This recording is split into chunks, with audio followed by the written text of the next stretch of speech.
अच्छा कार्य है, एक अच्छा संस्कार है। एक माँ होने की एक पीड़ा थी और उन्होंने वैसा किया, उसके लिए उनको बहुत बहुत धन्यवाद। हम लोग बहुत लाठी खाए हैं, हम भी जेल गए थे, 17-18 दिन जेल रहे, 32 मुकदमा हमारे खिलाफ हुआ। शुरू से ही समर्थन कर रही है और आज मैं भी कह रहा हूँ, मेरे स्टेटमेंट में है कि मैं इनका भरपूर समर्थन करता हूँ। वहां जब धरना प्रदर्शन शांतिपूर्ण तरीके से कंटिन्यू चल रहा था छात्रों का, तो फिर उसको राजनीतिक तुल देने की आवश्यकता थी। सारे विपक्ष के लोग लाइन लगा के वहां पहुंचने लगे और जाकर कहने लगे हम आपके साथ हैं। भाई सरकार भी तो कह रही है कि हम आपके साथ हैं। मुख्यमंत्री योगी आदित्यनाथ के कुशल नेतृत्व में उत्तर प्रदेश आज देश के प्रमुख औद्योगिक और निवेश केंद्रों में तेजी से उभर रहा है। सुरक्षा और सुशासन की नींव पर बदलते यूपी को नई औद्योगिक पहचान देने के लिए शुरू किया गया है सरदार वल्लभ भाई पटेल रोजगार एवं औद्योगिक क्षेत्र। लौह पुरुष सरदार पटेल के विचारों से प्रेरित और मुख्यमंत्री योगी आदित्यनाथ के $1 ट्रिलियन इकोनॉमी के संकल्प की दिशा में ये अभियान प्रदेश के युवाओं को उनके ही जनपद में रोजगार और सम्मान देने की ऐतिहासिक पहल है। पहले चरण में पूरे प्रदेश में 16 केंद्र स्थापित किए जा रहे हैं। इन औद्योगिक क्षेत्रों में विश्व स्तरीय इंफ्रास्ट्रक्चर तैयार किया जा रहा है। 24 घंटे निर्बाध बिजली, चौड़ी सड़कें, लॉजिस्टिक्स और प्लग एंड प्ले शेड्स स्थानीय युवाओं, एमएसएमई इकाइयों और नए स्टार्टअप्स को आसानी से जमीन, सब्सिडी और आर्थिक प्रोत्साहन दिया जा रहा है। अब उत्तर प्रदेश के होनहार युवाओं को रोजगार की तलाश में अपने घर परिवार को छोड़कर दूसरे राज्यों में नहीं जाना पड़ेगा। स्थानीय स्तर पर लग रहे ये उद्योग लाखों रोजगार पैदा कर रहे हैं और मेक इन यूपी के जरिए स्थानीय उत्पादों को ग्लोबल पहचान दे रहे हैं। अखिलेश यादव जी ने और उनके कुछ सांसदों ने चढ़ बढ़ के हिस्सा लिया, स्वाभाविक तौर पर है, क्योंकि वो कहावत है ना कि लूट ले भयबा लूट मचलबा ना रहे पछताए के, ये सबके मर गई पर पिंडा पार पार के खाए के। ये जो राजनीतिक कल्चर है ना, जब तक वहां छात्र और युवा आंदोलित थे मैं समर्थन में खड़ा था। मेरे प्रत्येक स्टेटमेंट में था कि जो हमारे छात्र युवा जो वहां जंतर मंतर पर बैठ कर, जबकि स्टेटमेंट भी यही था वहां से कि हम लोग शांतिपूर्ण तरीके से भूख हड़ताल भी करेंगे, धरना प्रदर्शन भी करेंगे, हमारी जो मांग है वो सरकार माने। सरकार ने तो ये नहीं कहा कि हम नहीं मानेंगे। अखिलेश यादव सड़क से सदन तक दहाड़ रहे हैं। सरकार ने ये तो नहीं कहा कि हम नहीं मानेंगे। नहीं कहा। सरकार का कोई स्टेटमेंट नहीं आया। लेकिन वहां जब धरना प्रदर्शन शांतिपूर्ण तरीके से कंटिन्यू चल रहा था छात्रों का, तो फिर उसको राजनीतिक तुल देने की आवश्यकता थी। अगर सरकार कहती है कि ये छात्र नौजवान भाई हम तुम्हारी बतिया नहीं मानेंगे, तब फिर विपक्ष को वहां जाना चाहिए था। लेकिन विपक्ष के लोगों ने देखा कि एक ज्वलंत मुद्दा है, इसी पर सरकार को घेर देना है। सारे विपक्ष के लोग लाइन लगा के वहां पहुंचने लगे और जाकर कहने लगे हम आपके साथ हैं। भाई सरकार भी तो कह रही है कि हम आपके साथ हैं। आपकी जो भी समस्या, जो भी मांग है, उस पर विचार विमर्श करके उसको सही किया जाएगा। और सरकार का जब पक्ष नहीं आया, नहीं करने के लिए कहते, तब आंदोलन होता। जिस दिन विपक्ष के लोग इंटरफेयर किए, उसी दिन से इस आंदोलन का राजनीतिकीकरण होने लगा, राजनीति होने लगी। हमारे युवा साथी वहां पर हैं, स्वाभाविक तौर पर है उनकी जो मांग है, सुहेलदेव भारतीय समाज पार्टी उसका भरपूर समर्थन कर रही है। इस पे कोई डिनाई नहीं है। आज तो मोदी जी ने भी ट्वीट कर दिया। मैंने क्या कहा, सुहेलदेव भारतीय समाज पार्टी शुरू से ही समर्थन कर रही है और आज मैं भी कह रहा हूं, मेरे स्टेटमेंट में है कि मैं इनका भरपूर समर्थन करता हूं। उन स्टूडेंटों का, उन नौजवानों का, उन बच्चियों का जो लोग वहां प्रोटेस्ट कर रहे हैं। लेकिन जब से इसको राजनीतिक तुल देने वाले जो नेता हैं उनका मैं कभी समर्थन नहीं करूंगा, क्योंकि उन्हीं लोगों के नेतृत्व में सदन पर चढ़ाई भी किया गया। भाई जब सदन के संसद भवन की तरफ लोग जाएंगे, अंदर सदन चल रहा है, आप लॉ एंड ऑर्डर को डिस्टर्ब करने का काम करेंगे, तो भाई जो संवैधानिक व्यवस्था है उसको तो कंट्रोल करने के लिए पुलिस सामने आएगी ही आएगी। तो जवाबी कार्रवाई में पुलिसिया जो कार्रवाई हुई उससे मैं भी आहत हूं। इस प्रकार का तांडव नहीं करना चाहिए। बच्चे हैं, कंट्रोल किया जाता है, लेकिन इस पूरा जितनी भी घटनाएं घटित हुई, इसकी पूरा अगर जिम्मेदार कोई है तो विपक्षी पार्टियां हैं। विपक्षी पार्टियां राजनीतिक रोटी सेकने का कार्य कर रहे हैं। सपा के बाहर पोस्टर लग गए हैं डिम्पल यादव के, कह रहे हैं एक माँ ही बच्चों का दर्द समझ सकती है, वो लोग क्या जाने जिनकी औलाद ही नहीं है। और माँ नहीं है क्या इस देश में? अरे ये भारत माँ भी तो है। तो भारत माँ को कैसे सजा के रखना है, कैसे संजो के रखना है, भारत से हम अन्य देशों को हम क्या संदेश देना चाहते हैं? क्या इस देश में नेपाल जैसी स्थिति लाना चाहते हैं? क्या यह देश क्या बात कर रहे हैं? एक तरफ समाजवादी पार्टी और विपक्षी पार्टियां कह रही हैं कि संविधान खतरे में है, संविधान को बचाने की आवश्यकता है, और दूसरी तरफ उसी संविधान को ताक पे रख करके आप असंवैधानिक कार्य कर रहे हैं, असंवैधानिक शब्दों का प्रयोग कर रहे हैं। ये कहां तक जायज है? मूर्ख थोड़ी हैं हम लोग, ऐसा नहीं है। देखिए, मैं कहा ना कि छात्र युवाओं की जो मांग है उसके समर्थन में हम खड़े हैं, लेकिन जब से यह विपक्ष के लोग उनके साथ खड़े हुए और इसका राजनीतिकीकरण कर दिए, तब से इस प्रकार की सिचुएशन क्रिएट हो गई है कि ओहापोह की स्थिति बनी हुई है कि अब क्या किया जाए। सरकार बच्चों के पक्ष में निर्णय लेने के लिए कटिबद्ध भी है, और मैं कह रहा हूं इस देश का युवा जो चाहेगा वही होगा, लेकिन विपक्ष के लोग जो चाहेंगे। सोनम वांगचुक जो इतने दिन से हंगर स्ट्राइक पे बैठे हैं, उस पे क्या कहेंगे? अब तोड़ देना चाहिए उनको अपना अनशन। अब तो मोदी जी ने ट्वीट भी कर दिया है कि हम जांच कराएंगे और जो दोषी है उसके खिलाफ सख्त से सख्त कार्रवाई होगी। मेरे हिसाब से अभी नहीं तोड़ना चाहिए। हाँ जी, मेरे हिसाब से अभी नहीं तोड़ना अखिलेश यादव कह रहे हैं क्या ये मरवा देंगे क्या सोनम वांगचुक को, ये लोग सत्ता में बैठे लोग? नहीं, ऐसा नहीं है। सबका जीने का अधिकार है, सबको जीने का अधिकार है, और कोई भूख हड़ताल पर बैठा हुआ है तो कोई जरूरी थोड़ी है कि अखिलेश जी देखिए, मैं कहा ना, माननीय अखिलेश यादव जैसे लोग, विपक्षी जितनी पार्टियां हैं, वो समाज में एक नफरत की बीज बोने का कार्य कर रहे हैं, इस देश को बांटने का काम कर रहे हैं, इस देश की जो एकता अखंडता है उसको तोड़ने का काम कर रहे हैं। इस देश का युवा जो अपने हक अधिकार और अपनी शिक्षा के लिए, अपने रोजगार के लिए, अपनी नौकरी के लिए, अपने तमाम तरह की व्यवस्थाओं के लिए जो एक प्रोटेस्ट कर रहा है, आंदोलन के तौर पर ले रहा है, उसको लोग गलत दिशा में देना चाहते हैं। इसलिए मेरा कहने का तात्पर्य यह है कि विपक्षी नेताओं के चक्कर में पड़ने की आवश्यकता नहीं है। हमारे जितने भी युवा भाई हैं, छात्र हैं, बच्चे हैं, बच्चियां हैं, उन सब लोगों को अपनी मांग पर अडिग रहना चाहिए। सरकार जब इस देश की है, इसी देश के लोग हैं, तो बच्चों की मांग जरूर मानी जाएगी। लेकिन नेता जो लोग यह कृत्य कर रहे हैं, बच्चों को पिटवाने का काम कर रहे हैं, आक्रामक शब्दों का प्रयोग करके, उल्टा सीधा काम करके, यह चीज बंद होना चाहिए। अब तो जो है कांग्रेस और आप में भी काफी ज्यादा फूट देखने को मिल रही है, आम आदमी पार्टी में भी। वो कह रहे हैं कि संजय सिंह जो है वो बीजेपी की बी टीम है, वो उनके ऊपर आरोप लगा रहे हैं। सब क्या चल क्या रहा है? देखिए, इस जितने भी ये मूवमेंट चलाए जा रहे हैं, इन सारे मूवमेंट का जितनी विपक्षी पार्टियां हैं वो सब इसका लाभ लेना चाहते हैं। जैसे बच्चों की मांग अगर पूरी हो जाएगी तो अखिलेश जी कहेंगे मैंने कर दिया, मैंने करवाया। कांग्रेस कहेगा ना मैंने कराया। आम आदमी पार्टी कहेगी क्या बात कर रहे हैं आप, यूपी में हैं, हम दिल्ली में बैठे हैं। एक और चीज बहुत चल रही है कि बीजेपी बहुत अहंकारी पार्टी है। ऐसा नहीं है, बीजेपी बहुत संस्कारी पार्टी है। कह रहे अहंकार ना होता तो दे देते ना अब तक इस्तीफा। ऐसा नहीं है, इस्तीफा ही तो मांग रहे थे। अरे कैसे दे दे कोई इस्तीफा? भाई उसने शपथ लिया है, उसने शपथ लिया है, माननीय मंत्री जी ने शपथ लिया है, जनता ने जीता करके भेजा है, जनता का विश्वास है। और मैं कह रहा हूं कि मान लेते हैं सारी चीजें जो भी हैं, पूर्व की सरकार में भी तो पेपर आउट हुआ करते थे, तो उस समय तो इतना बड़ा आंदोलन नहीं होता था। उत्तर प्रदेश में भी एग्जाम होना है 10 दिन बाद और पेपर दौड़ने लगता था न्यूज़पेपर की तरह, तो उस समय तो नहीं समाजवादी पार्टी का कोई स्टेटमेंट आया, उसके खिलाफ तो कोई आंदोलन नहीं हुआ। कोई भी वैकेंसी आती थी तो नौजवानों के भविष्य के साथ तो खिलवाड़ तो समाजवादी पार्टी के लोग करते थे। सिपाही की भर्ती आई, एग्जाम कोई और दे रहा है और नौकरी कोई और पा रहा है। ये सब भूल गए हैं क्या लोग?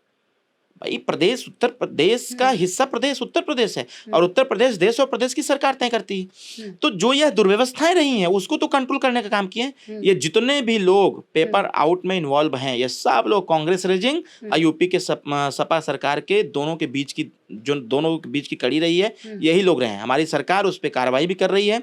मोदी जी ने कहा भी है, माननीय अमित शाह जी ने भी कहा, और उत्तर प्रदेश में योगी जी ने भी कहा कि अगर ऐसी स्थिति उत्पन्न होगी तो एनएसए जैसी कार्रवाई करके जिंदगी भर के लिए जेल। अच्छा, जब कार्रवाई होगी आपको क्या लगता है फिर नतीजे क्या निकल के आएंगे? जब कड़ी कार्रवाई होगी, जैसे आज मोदी जी ने ऐलान किया है, तो अब इस पे कड़ी कार्रवाई होगी तो क्या नतीजे निकल कर आएंगे? नतीजे जो बच्चे चाहते हैं वही रिजल्ट निकल के सामने आएगा ना भाई। अगर कुछ भी होगा तो एक्शन का रिएक्शन तो होगा ही होगा। कुछ भी होगा, वो चाहे कोई रहे, कोई बचेगा नहीं। लेकिन विपक्षी पार्टियां माहौल खराब करने का काम कर रही हैं। अब सोचिए, मैंने एक स्टेटमेंट में देख रहा था, कहाँ खालिस्तान से एक मिला कह रहा है कि हम $10,000 भेज देंगे, वहां सब लोग लगे रहिए, बाकायदा अच्छा खाना आ रहा है वहाँ। ये सब क्या है? ये प्री प्लान नहीं है तो क्या है? ये प्री प्लान नहीं है तो क्या है? मैंने कहा ना कि जो बच्चे जब इस धरना प्रदर्शन की शुरुआत उन लोगों ने किया तो सब कुछ ठीक चल रहा था। सरकार विचार करने पर भी बाध्य हो रही थी कि बच्चों की बात सुननी चाहिए। लेकिन जब समाजवादी पार्टी, कांग्रेस पार्टी, फिर ममता बनर्जी, शिवसेना जो उनका गुट है, जब ये सब लोग उसमें आने लगे तो स्वाभाविक तौर पर वो धरना प्रदर्शन फिर राजनीतिक जंग का मैदान बन गया। उनको मौका मिल गया कि किस प्रकार से हम इनको सरकार को झुकाएंगे। अरे भाई, अगर धरना ही करना है तो आप करिए ना। हम कह रहे हैं उन मुद्दों पर क्यों नहीं करते कि बच्चियों की पढ़ाई निःशुल्क होनी चाहिए, इस पे क्यों नहीं करते? धरना प्रदर्शन करना है तो कैसे रोजगार सृजन हो, इस पे बात क्यों नहीं करते? संविधान का पठन पाठन प्राथमिक विद्यालय से हो, इस पे क्यों नहीं करते? लघु और कुटीर उद्योग ब्लॉक स्तर पर स्थापित किया जाए, इस पे क्यों नहीं करते? जो समस्याएं हैं, अगर प्रशासनिक समस्याएं हैं तो उस पे क्यों नहीं करते? सरकार की जो कमियां हैं उसको उजागर क्यों नहीं करते? इस पे क्यों नहीं बात करते हो? अब बेवजह फालतू, अभी इधर राम मंदिर का मुद्दा उठा था, क्या मिला भाई? जो उसमें इन्वॉल्व थे सब जेल गए, जनता को क्या मिला? मैं कह रहा हूं अगर शिक्षा पर बात करते, आज कॉन्वेंट विद्यालय फल फूल रहे हैं। कॉन्वेंट विद्यालय के पैरेलल सरकारी विद्यालय की हालत जरा देख लीजिए। हर हाथ में लैपटॉप आ गया, हर हाथ में टैबलेट आ गया, हर हाथ में एंड्रॉइड फोन आ गया। गांव के बच्चे आज भी अपने झोले में थरिया गिलास कटोरी लेकर के जौहर विश्वविद्यालय पर क्या कहें? देखिए, जहां गड़बड़ी होगी तो सरकार का बुलडोजर चलबे करेगा। जौहर विश्वविद्यालय का मानक अगर गलत रहा है तो उसमें जितने अधिकारी हैं सबके खिलाफ कार्रवाई होनी चाहिए। कह रहे हैं सपा वाले आजम खान से जुड़ा था, इसलिए ये शिक्षा में 2500 से ज्यादा वहाँ बच्चे पढ़ते हैं, उनके भविष्य की इनको बीजेपी वालों को कोई चिंता? ऐसा नहीं है। लखनऊ में भी एक विश्वविद्यालय था जो गलत था, आखिर आधा हिस्सा टूटा ना उसका। तो वैसे ही जो गड़बड़ होगा वो टूटेगा। तो इसमें सपा को चिंतित नहीं होना चाहिए। कह रहे हैं हमारी सरकार आएगी, हम भी जांच करवाएंगे, देखेंगे कितनों के नक्शे पास थे, कितने। 100% कराना चाहिए। जो एक रूलिंग है, जो एक गाइडलाइन है, उस गाइडलाइन के अनुसार 100% कराना चाहिए। मैं भी कह रहा हूँ मेरी भी सरकार आएगी, हमारे नेता मुख्यमंत्री बनेंगे तो हम भी कराएंगे, ऐसा थोड़ी है। लेकिन यह जरूरी नहीं है कि जो चीजें गलत है वो गलत ही रहेंगी। भाई, विचार ये होना चाहिए। हम तो कह रहे हैं ना कि आम जन की जो मूल भावनाएं हैं उस पे कब संघर्ष होगा?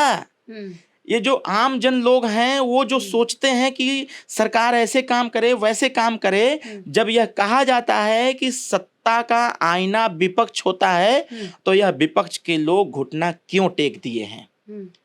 मैंने एक स्टेटमेंट दिया था, रिप्लाई आया था, घुटना टेक दिए हैं लोग, मुद्दे नहीं है इनके पास, क्योंकि जो मुद्दे हैं उसको हम लोग लेके लड़ रहे हैं। तो इसलिए समाजवादी पार्टी दिल्ली जैसे जंतर मंतर पर जा करके बस मुद्दों को बुझाने। डिम्पल जी एक दिन पहले ही चली गई, बाकायदा वहाँ बैरिकेड के पास पुलिस वालों से उन्होंने बातचीत की, जो घायल बच्चे थे उनका इलाज करवाया, उन्होंने साथ साथ रही, बच्चों का काफी जो है बढ़ावा किया उन्होंने। क्या कुछ कहेंगे? अच्छा कार्य है, एक अच्छा संस्कार है।